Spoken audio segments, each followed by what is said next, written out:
At dahil sa ang nasabing pagpatay ay ginamitan ng pataydor na paraan, where conspiracy is involved, ang mga akusado ay hinahatulan ng hukumang ito na mabilanggo ng... Ako po ang pumatay! Order in the court. Tahimik lang. Tahimik lang. Inaamin mo ba na ikaw ang may sala? Nangalan po ng banal na aklat na ito. Inamin ko ako po ang pumatay! Matagal ako nagtago. Pero ayaw ko patulugin ang aking konsensya.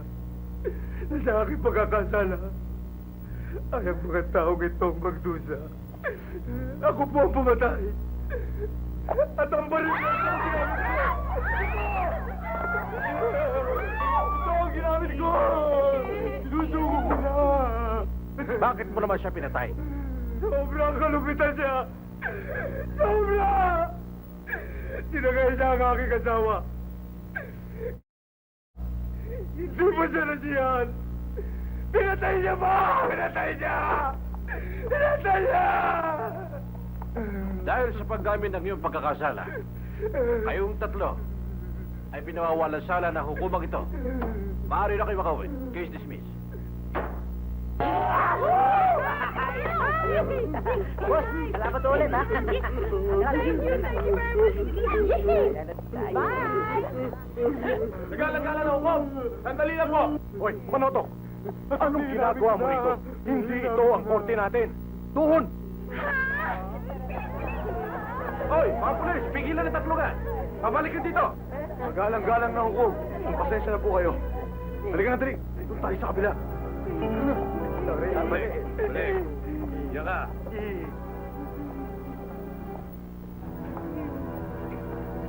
Sino kayo?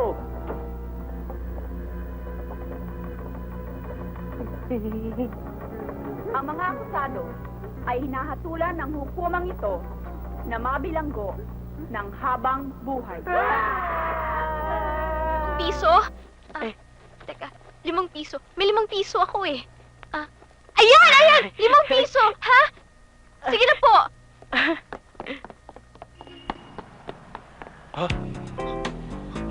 What a girl! Oh!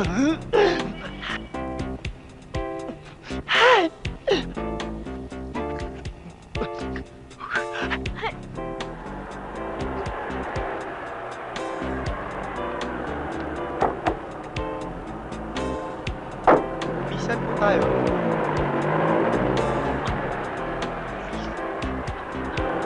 Sundan niyo yung taxi yun, ha?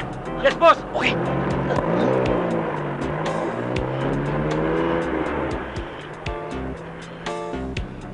Wendy Pangilinan. Ligtas na siya sa kamatayan. Nagkaroon lang ng problema sa kanyang mga mata. Well, nang sinilip namin ang mga mata niya sa ophthalmoscope, Dok, may nakita kaming laceration sa eyelids due to superficial foreign bodies embedded in the anterior chamber of the eyes. There is also a posterior segment penetrating injury because of subconjunctival hemorrhage and corneal abrasions.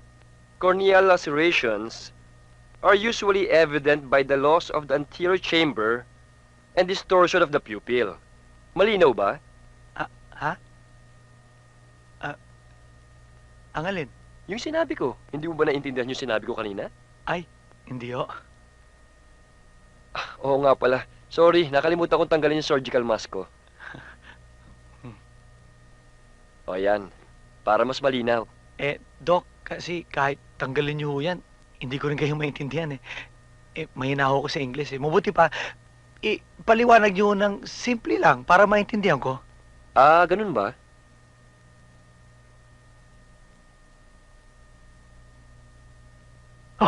Nakikita mo ba to?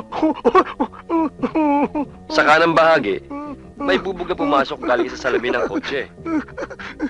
Ngayon, sa kabilang mata naman, dito sa may bandang gitna ng mata, natanggalan namin ang bubog. Kaya lang, kailangan pa naming obserbahan. Pero alam mo sa palagay ko, mukhang hindi na siya makakakita. Hello, Willie. Hi, darling. Morning. May bago ka na naman palang ampon. Barkada ni Tatang? Hindi. Siya si Waldo. Katiwala ko sa townhouse. Napapabayaan na kasi itong unit ko eh. Oo nga pala, Darlin. Kung may mga kailangan ka, iutos mo lang dito kay Waldo. Okay yan. Gagawin niyan lahat yan. Kung naman, Waldo, ha? Kung anong iutos si Darlin, sundin mo, ha? O hindi ba sabi ko naman sa'yo? Cross my heart. Sige, maiwan ko na kayo. Pupunta pa ako ng office. After the office kasi baka dumaan pa ako ng gym. Napapapaya ko na kasi itong abs ko eh. Medyo lumiliit. Ha? See you guys. Uy, Mang Waldo, tamang-tama. Kasi meron po akong kukunin mamaya. Medyo mabigat yung bibit-bitin ko. Pwede bang samahan niyo ako? Walang problema. Siya nga pala, pwedeng kayo muna magbantay dito. Kasi maniningil pa ako ng mga pautong ko sa mga tricycle drivers. Medyo tanghali na. Tapos marami pa yon. Baka mamaya sabihin nila nandun sila pero hindi naman ako nakasingil.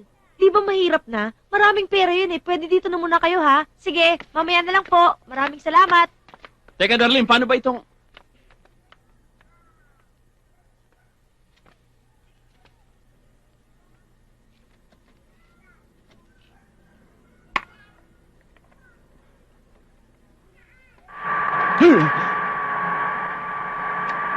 Oy, Pogi, 4 ng orange.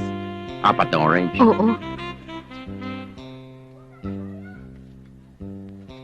Alam mo, nabalitaan mo na ba? Mainit ngayon sa Quezon Ave. Kaya nga lumipat ako eh. Sayang nga, ako pa naman ang paborito doon. Matamis ba o matabang? Kasing tamis ko. Matamis?